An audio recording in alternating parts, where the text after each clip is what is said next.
কবুল হবে। 2 নম্বর শর্ত, দোয়াটা করতে হবে একজনের কাছে, তিনি কে? চাইতে হবে একজনের কাছে, তিনি কে? মসজিদে যে আল্লাহর কাছে চাইলেন, দরবারে যে বাবার কাছে চাইলেন, দোয়া কবুল কবুল হবে? হবে? চাইতে হবে একজনের কাছে, তিনি কে? অন্য কোথাও যেন আমরা না চাই। মাজারে যে যাওয়া যায় না, মাজার জিয়ারতের জন্য যাবেন, যে সালাম দিবেন, নিজের জন্য দোয়া করবেন, কবরে শুয়ে থাকা লোকটার জন্য দোয়া করবেন। ওখানে কিছু চাওয়া যাবে? চাইবেন কার কাছে?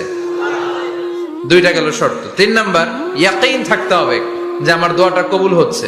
যখন দোয়া করবেন আপনার এই বিশ্বাস থাকতে হবে, আমার রব আমার ফরিয়াদ শুনছে, তিনি আমার কথা শুনতে পাচ্ছে, আমি চাওয়া মাত্রই তিনি সব দিয়ে দিতে পারে, এবং আমার রব আমাকে ফিরাবে না, তিনি দিবেনই।